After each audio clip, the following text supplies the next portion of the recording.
Et pendant que tu ressasses le passé ou que tu te bats contre un futur inventé, la vie réelle passe, silencieuse, simple, absente. Machiavel n'a jamais cru à la liberté intérieure de celui qui ne sait pas gouverner son esprit.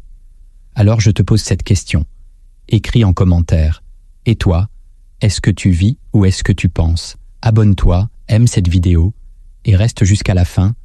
Une vérité que personne ne veut affronter t'y attend et elle pourrait enfin te libérer.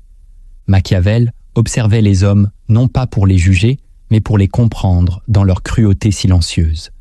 Il savait que la majorité d'entre eux ne vivent pas dans le monde, mais dans leur propre tête. Dans Le Prince, il décrivait déjà cette capacité destructrice qu'a l'homme de suranalyser, d'anticiper des trahisons, d'inventer des ennemis, jusqu'à devenir lui-même son propre bourreau. Plus tard, les penseurs existentialistes comme Kierkegaard ou Sartre ont dénoncé ce même enfermement intérieur, l'angoisse née de la conscience mal dirigée.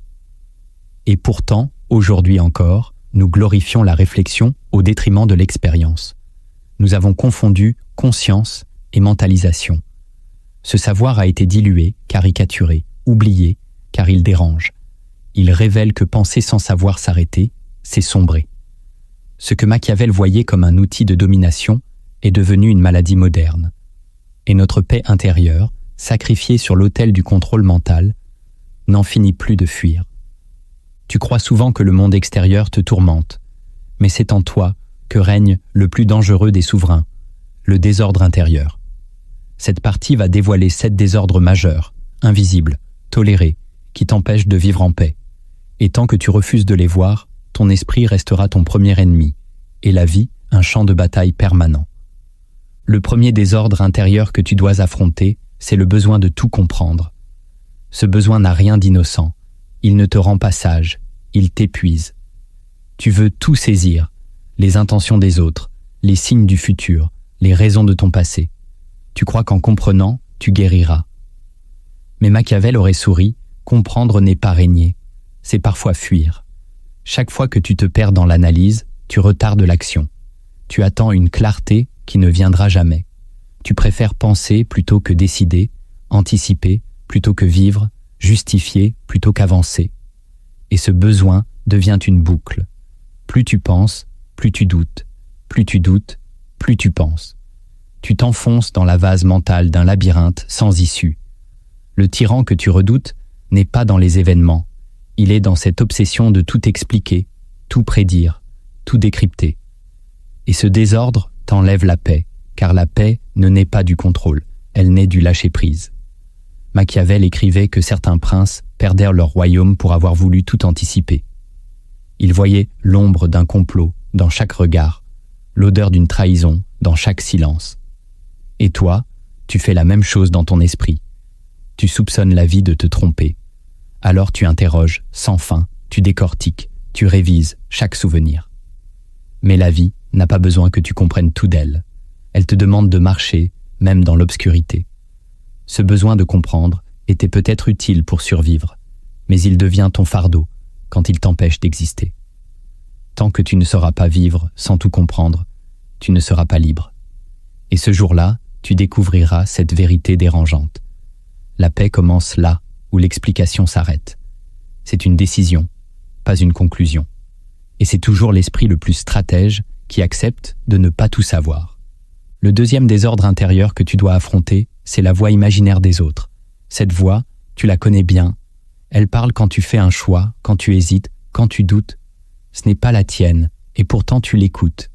Elle dit ce qu'on penserait de toi si tu échouais. Elle commande ton apparence, tes décisions, ton silence. Elle te suit, même quand personne n'est là. Machiavel aurait appelé cela la cour intérieure. Tu t'inventes une assemblée de juges invisibles, une foule silencieuse qui observe ta moindre faille, et tu leur donnes du pouvoir. Tu leur offres ta spontanéité, ton authenticité, ta paix. Ce désordre est plus dangereux qu'une armée ennemie, car tu en nourris toi-même les soldats. Tu crées leurs discours, tu imagines leurs rires, tu écris leurs condamnations. Et plus tu y crois, plus tu t'éloignes de toi. Tu deviens ton propre metteur en scène, jouant un rôle pour un public qui n'existe pas. Machiavel savait que le vrai pouvoir ne dépend pas du regard des autres, mais de la capacité à s'en détacher. Le prince stratège ne cherche pas à plaire, mais à gouverner. Et toi, tu gouvernes ton esprit comme un esclave gouverne son maître, avec peur. Tant que cette voix imaginaire guide tes choix, tu restes prisonnier. Tu surréfléchis chaque mot, tu évites le conflit, tu joues la sécurité. Tu crois être prudent, mais tu es contrôlé. La paix, la vraie, n'a pas besoin de spectateurs. Elle surgit quand tu cesses d'exister pour les autres, même en pensée. Le silence intérieur que tu cherches viendra quand tu décideras de ne plus rejouer ce théâtre absurde. Quand tu comprendras que cette voix imaginaire n'est qu'une extension de ton insécurité, tu pourras enfin la congédier. Et ce jour-là, tu entendras la tienne, peut-être pour la première fois depuis des années. Le troisième désordre intérieur que tu dois affronter, c'est le dialogue sans fin avec ton passé. Cette conversation intérieure, tu ne la contrôles pas vraiment. Elle commence dès que tu es seul, ou fatigué, ou frustré.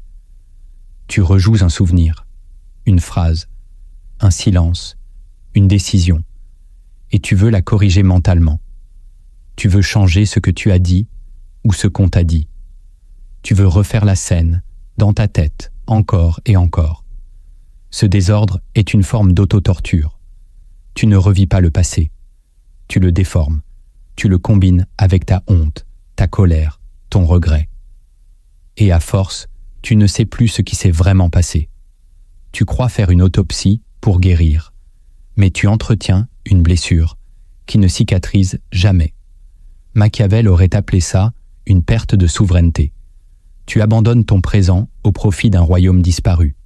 Tu transfères ton pouvoir à une version de toi qui n'existe plus. Tu crois que revivre les erreurs va t'en protéger, mais tu oublies que la vie n'attend pas ta révision.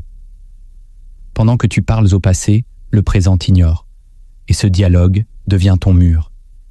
Tu ne vois plus ce qui est, tu ne ressens plus ce qui vient. Tu es dans l'illusion de la maîtrise, alors qu'en vérité, tu es figé. Machiavel savait qu'un prince obsédé par ses fautes anciennes perdait l'attention sur les pièges présents. Le pouvoir exige du mouvement. La paix exige de couper le flux. Tant que tu n'auras pas la force de dire « stop » à cette voix qui rejoue le passé, tu resteras sous son règne. C'est une décision brutale, mais salutaire. Tu n'as pas besoin de comprendre le passé pour vivre mieux. Tu as besoin de cesser de lui parler. Ce que tu as vécu ne mérite plus ton énergie. Ce que tu vis, oui. Le quatrième désordre intérieur que tu dois affronter, c'est l'obsession du futur. Ce n'est pas une simple projection, c'est une spirale. Tu vis demain avant même que demain n'existe. Tu anticipes les problèmes, les drames, les échecs. Tu les ressens, même physiquement. Tu souffres d'événements qui ne sont pas encore arrivés. Et dans cette agitation, tu crois être responsable. Tu penses qu'en t'inquiétant, tu protèges. Qu'en contrôlant mentalement l'avenir, tu empêches le chaos. Mais c'est l'inverse. Tu fabriques du chaos. Tu l'introduis dans le seul endroit où il n'existait pas encore. Ton esprit. Machiavel aurait vu là une stratégie inversée, celle de l'auto-sabotage. Tu crois anticiper, mais tu contamines. Tu crois prévenir, mais tu empêches. La paix intérieure n'est pas un produit du futur. Elle est une conquête du présent. Ce désordre t'arrache à toi-même. Il te projette dans des mondes imaginaires, peuplés de dangers, de responsabilités écrasantes, d'impuissance. Tu t'y noies, et tu oublies d'être là. Les grands stratèges ne vivent pas dans le futur. Ils l'influencent par ce qu'ils font maintenant.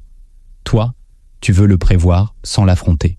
Tu veux tout savoir avant d'agir, tout sécuriser avant d'aimer, tout garantir avant d'oser. Mais c'est une prison. L'obsession du futur est une manière élégante d'éviter la vie. Elle t'offre une excuse raffinée.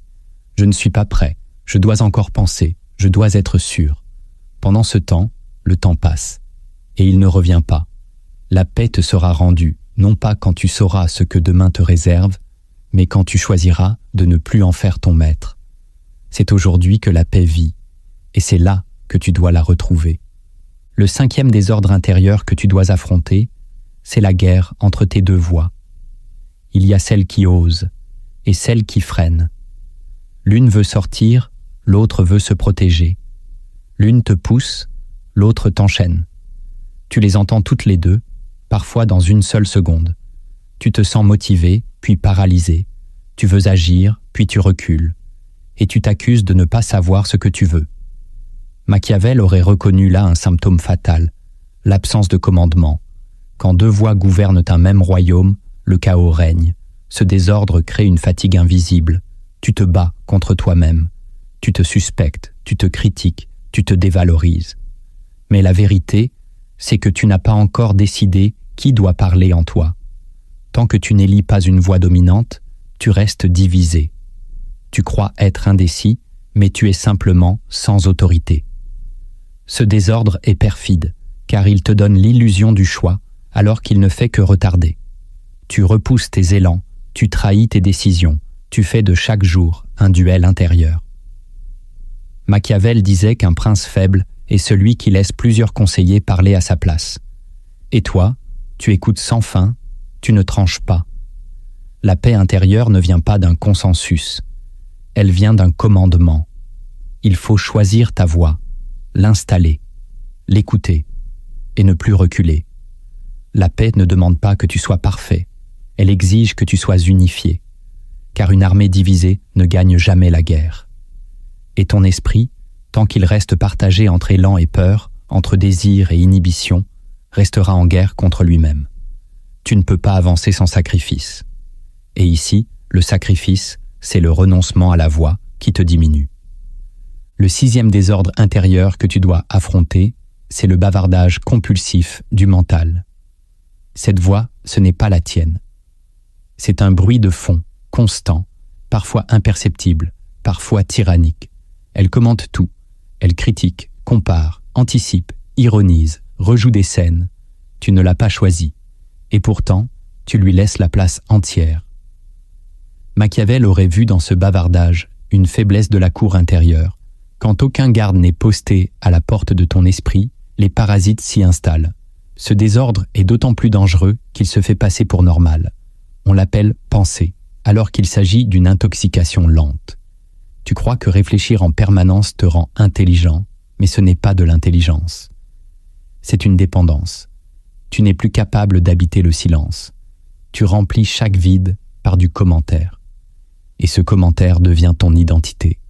Tu n'es plus ce que tu vis, tu es ce que tu racontes intérieurement. Tu parles seul, sans fin. Tu interprètes, tu analyses, tu traduis. Et pendant ce temps, tu rates la réalité.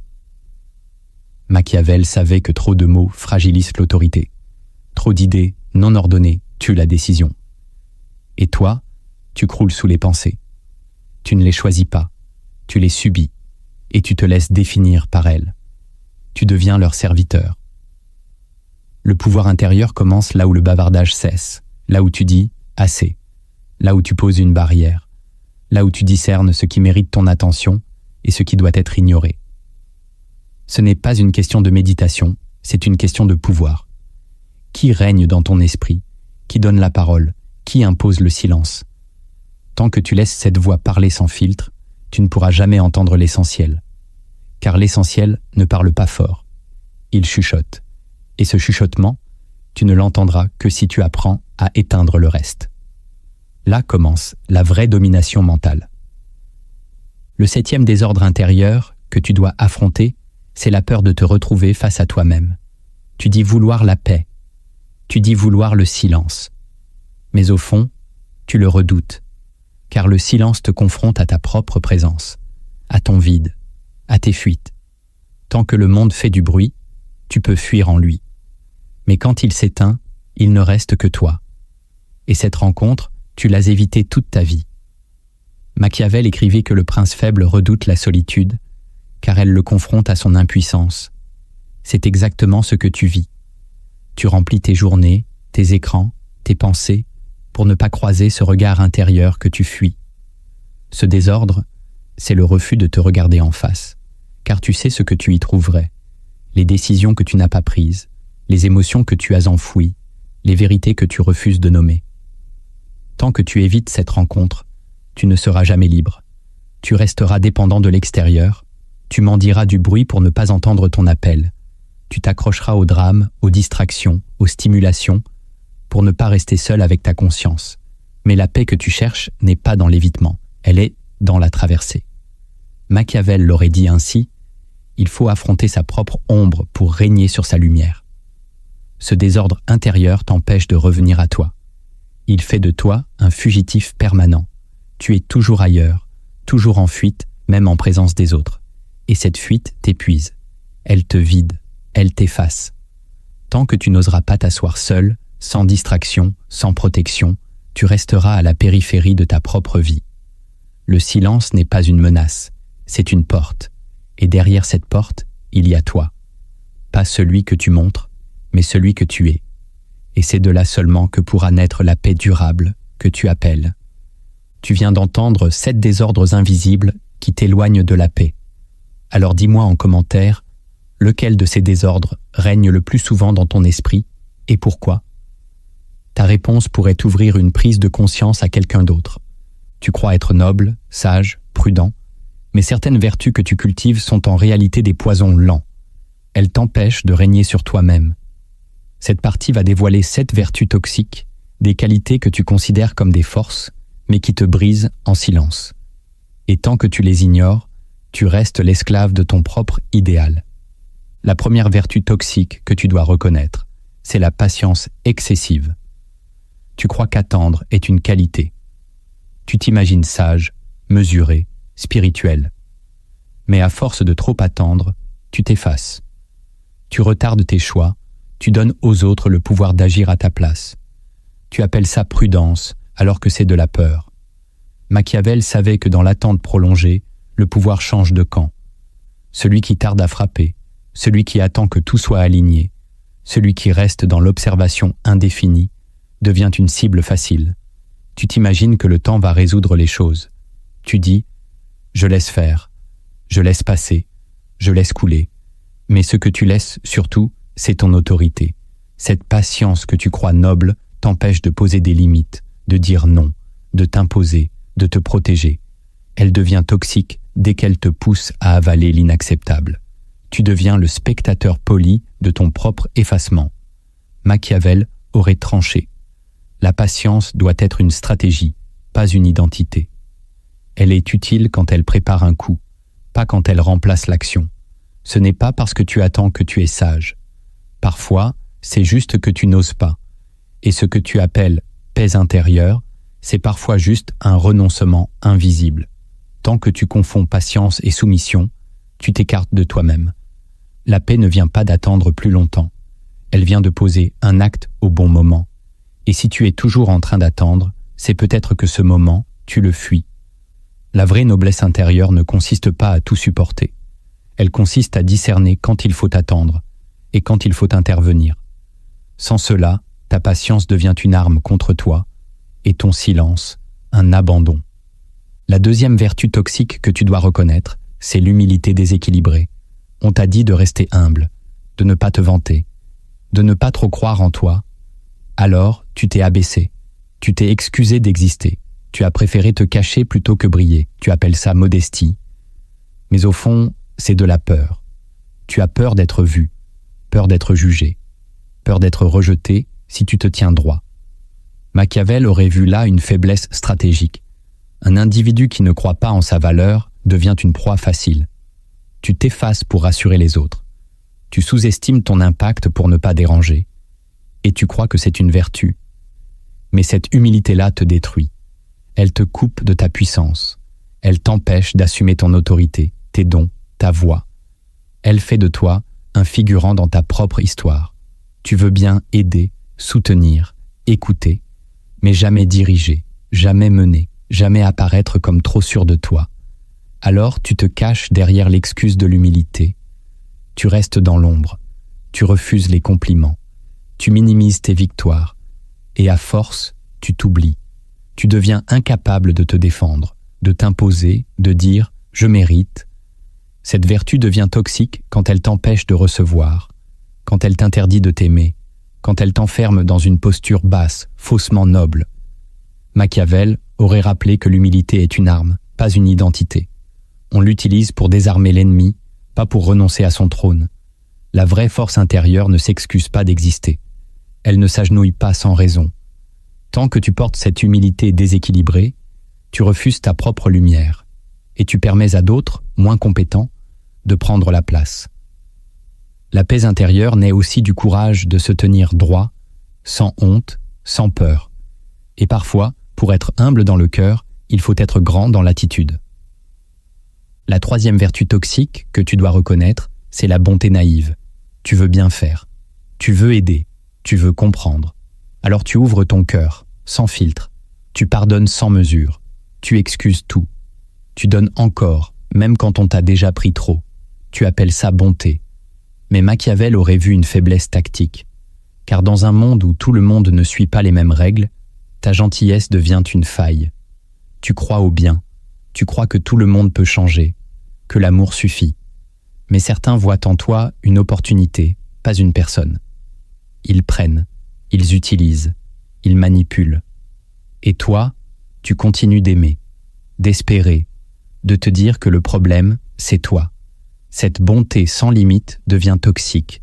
Elle te vide, elle t'affaiblit, elle t'empêche de poser des limites. Tu veux être compris, aimé, utile. Mais à quel prix? Tu acceptes des comportements destructeurs. Tu restes là où tu devrais partir. Tu tends la main à ceux qui frappent et tu crois que c'est noble. Mais ce n'est pas de l'amour, c'est de la soumission affective. Machiavel aurait dit « La bonté doit être maîtrisée, elle doit être distribuée avec discernement. Sinon, elle devient un piège pour celui qui la donne. » La paix intérieure ne naît pas d'une gentillesse aveugle. Elle naît d'un amour conscient. Un amour qui sait dire non, qui sait couper, qui sait choisir. Tant que tu refuses de voir que ta bonté est parfois utilisée contre toi, tu continueras de souffrir en silence. Il ne s'agit pas de devenir dur, il s'agit de devenir juste. Et la justice commence par la reconnaissance de ta propre valeur. Tu n'as pas été créé pour être un puits sans fond. Tu as le droit d'être aimé, respecté, considéré. La bonté n'a de sens que si elle est offerte à ceux qui la méritent. La quatrième vertu toxique que tu dois reconnaître, c'est la tolérance illimitée. Tu veux respecter les différences. Tu veux être ouvert, compréhensif, souple. Alors tu tolères. Tu tolères les retards, les mensonges, les manques de respect. Tu tolères les relations toxiques. Tu tolères l'inacceptable. Tu appelles ça sagesse. Mais c'est de la résignation déguisée. Tu confonds paix et lâcheté. Tu crois être fort parce que tu ne réagis pas. Tu crois être au-dessus. Mais en vérité, tu es en dessous. Tu t'écrases. Tu t'adaptes à ce qui te détruit. Tu construis une paix artificielle sur une terre minée. Machiavel aurait vu en toi un prince sans tranchant. Un souverain qui laisse les traîtres s'installer dans son palais au nom de la paix. La tolérance devient toxique quand elle efface tes limites, quand elle fait de toi un sol sur lequel tout le monde marche. Tu tolères l'abus, le mépris, l'indifférence, et tu crois que c'est noble. Mais c'est de l'auto-sabotage. Tu t'interdis la colère, l'indignation, la rupture. Tu laisses les choses empirer. Et tu t'éteins, lentement. Machiavel aurait rappelé qu'un pouvoir qui ne sait pas punir n'est pas un pouvoir. Un esprit qui ne sait pas se protéger ne connaît pas la paix. Tant que tu ne mets pas de frontières, tu seras envahi. Il ne s'agit pas de devenir rigide.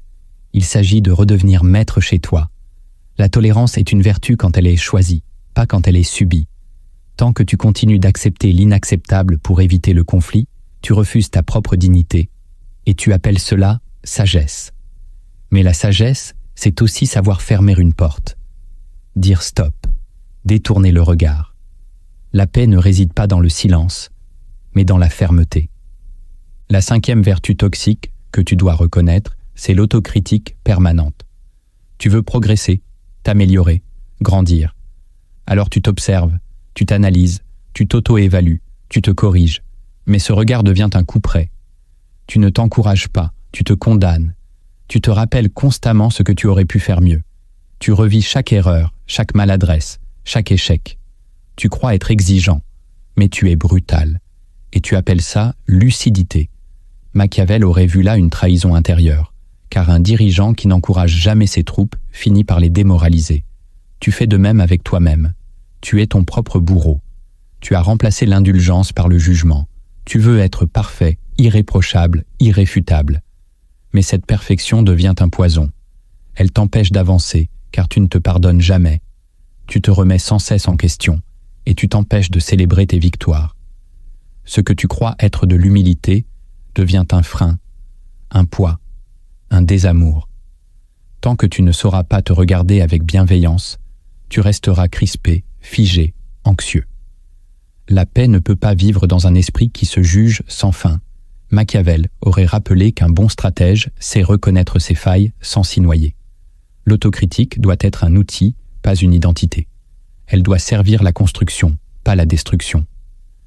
Tant que tu confonds lucidité et cruauté envers toi-même, tu restes ton pire ennemi. Apprends à te relever sans te haïr. Apprends à progresser sans t'humilier. La paix intérieure commence aussi par la manière dont tu te parles à toi-même. Et parfois, tu dois désapprendre à te juger, pour enfin pouvoir t'aimer. La 6e vertu toxique que tu dois reconnaître, c'est la loyauté sans discernement. On t'a appris que la fidélité était sacrée, que rester loyal, même dans l'adversité, même dans le doute, même dans la douleur, était une marque d'honneur. Alors tu restes, tu pardonnes, tu soutiens, tu protèges ceux qui t'abandonnent, tu défends ceux qui te méprisent, tu t'accroches à ceux qui ne te regardent même plus. Et tu crois que c'est noble, mais Machiavel t'aurait prévenu, une loyauté mal placée est une faiblesse stratégique. Elle révèle non pas ton courage, mais ton aveuglement. Tu restes par peur de trahir, mais tu te trahis toi-même. Tu refuses de couper, même quand tout hurle en toi que c'est terminé. Tu tiens bon alors que tu t'écroules. Tu soutiens un ordre qui ne te respecte pas. Tu restes fidèle à une mémoire, à une promesse, à une illusion. Et tu appelles ça amour, fraternité, engagement. Mais c'est de l'auto-sabotage. La loyauté devient toxique quand elle te pousse à renier tes propres limites, quand elle t'empêche de dire stop, quand elle te lie à des personnes, des environnements, des systèmes qui t'étouffent. Machiavel aurait dit que le prince sage sait changer d'alliance quand la situation l'exige. Et toi, tu restes là où ton âme se meurt pour ne pas paraître lâche. Mais tu n'es pas courageux, tu es conditionné. Tu restes parce qu'on t'a dit que partir était un échec. Mais partir, c'est parfois survivre. Tu ne dois fidélité qu'à une seule chose, ta vérité. Ce n'est pas l'extérieur qui décide de ton devoir, c'est ton intégrité. Tant que tu places ta loyauté au-dessus de ta paix, tu te condamnes. Il y a des liens qu'il faut rompre pour respirer, des serments qu'il faut dénoncer pour vivre, des attaches qu'il faut couper pour redevenir maître de soi. Tu n'as pas été créé pour t'enchaîner aux autres, mais pour te gouverner. Et la loyauté ne vaut rien si elle te fait perdre ton âme. La 7e vertu toxique que tu dois reconnaître, c'est l'hyper-responsabilité émotionnelle. Tu veux bien faire. Tu veux que tout le monde aille bien. Tu portes les douleurs des autres, leurs humeurs, leur silence. Tu t'inquiètes de leurs ressentis, de leurs regards, de leur paix intérieure. Et tu crois que c'est de l'amour. Tu crois que c'est de l'empathie. Mais c'est une illusion dangereuse. Machiavel aurait vu en toi un souverain qui abandonne son pouvoir pour régner sur des royaumes qui ne lui appartiennent pas. Tu veux réparer ce que tu n'as pas cassé. Tu veux rassurer ceux qui refusent de s'apaiser. Tu veux apaiser les conflits que tu n'as pas provoqués. Et à force, tu t'oublies. Tu te charges de ce qui ne t'appartient pas. Tu portes ce que personne ne t'a demandé de porter. Tu t'en veux quand les autres vont mal. Tu te blâmes de ne pas avoir su faire mieux. Cette hyper-responsabilité devient toxique. Elle t'épuise. Elle te fait croire que ta valeur dépend du bonheur des autres, que tu n'as de paix que si tout le monde va bien autour de toi. Mais c'est faux. C'est un piège mental. La paix intérieure commence quand tu rends aux autres ce qui leur appartient. Tu n'es pas le gardien de tous les équilibres. Tu n'es pas la solution universelle.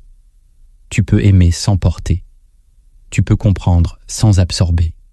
Tu peux écouter sans t'effondrer. Machiavel savait que tout pouvoir mal positionné devient poison. Et toi, tu positionnes ton pouvoir hors de toi. Tu le places dans les émotions d'autrui. Tu les crois plus importantes que les tiennes. Et tu t'effaces pour maintenir une harmonie factice. La vérité, c'est que chacun est responsable de son propre chaos. Tu peux aider, mais tu ne peux pas tout régler. Tu peux aimer, mais tu ne peux pas te sacrifier. Tant que tu ne comprends pas cette limite, tu te détruiras en silence. Et personne ne te dira merci. La paix commence quand tu arrêtes de vivre pour soulager les tempêtes qui ne sont pas les tiennes. Tu as vu les désordres. Tu as reconnu les vertus toxiques. Maintenant, il faut agir. Cette partie te dévoile 7 exécutions stratégiques, des gestes précis, concrets, appliqués dans l'ombre, qui te permettront de reprendre le contrôle sur ton esprit. Chaque acte que tu poses est une déclaration de souveraineté intérieure. Et celui qui ne s'exécute pas, subit. La première exécution stratégique que tu dois appliquer, c'est le verrouillage volontaire de ta pensée. Chaque jour, ton esprit s'active sans fin. Il commente, imagine, regrette, anticipe. Mais si tu veux dominer ce chaos intérieur, tu dois apprendre à poser une barrière. Machiavel aurait dit « Un prince ne laisse pas ses ennemis entrer sans filtre ». Toi non plus, tu ne dois plus laisser entrer n'importe quelle pensée. Concrètement, tu dois instaurer un moment dans ta journée, 15 à 20 minutes, où tu décides que toute pensée qui n'a rien de concret, rien d'urgent, rien de constructif, sera immédiatement arrêtée, sans négociation. Tu crées un poste de garde à l'entrée de ton mental. Tu décides de verrouiller le flux, de suspendre les scénarios. Ce n'est pas de la méditation passive. C'est un acte d'autorité. Tu te tiens droit dans ton esprit. Et dès qu'une pensée stérile surgit, tu la congédies. Tu peux dire en silence « Ce n'est pas le moment ». Tu peux poser une respiration lente. Tu peux serrer la mâchoire. Tu fais ce que fait un général devant des soldats indisciplinés. Tu imposes le silence. Cette exécution, répétée quotidiennement, devient une force redoutable. Elle t'apprend à ne plus être esclave du flux mental. Elle t'entraîne à choisir ce que tu penses, au lieu de tout subir. Tu prends goût au vide, à la maîtrise, au calme souverain. Tu redeviens le centre, non plus la victime. Le verrouillage volontaire n'est pas facile. Au début, ton mental va se rebeller. Il va te bombarder d'idées, d'urgences, de souvenirs. Mais plus tu résistes, plus il comprend que le trône est repris. Et avec le temps, tu n'auras plus besoin de forcer. Le silence s'installera de lui-même, car un esprit entraîné à se taire devient une arme absolue. La deuxième exécution stratégique que tu dois appliquer, c'est l'écriture de coupure. Ton esprit accumule. Il conserve tout. Les dialogues intérieurs, les peurs, les images, les humiliations. Si tu ne les extrais pas, elles fermentent. Machiavel aurait vu là un poison intérieur. Il t'aurait ordonné de purger l'excès pour retrouver la lucidité. Cette exécution est simple, mais redoutable. Tu prends un carnet chaque soir et tu écris sans filtre tout ce que tu dois expulser. Pas pour relire, pas pour comprendre, mais pour sortir. Tu écris ce qui te tourmente, ce que tu aurais voulu dire, ce que tu as ruminé toute la journée. Tu fais tomber les masques.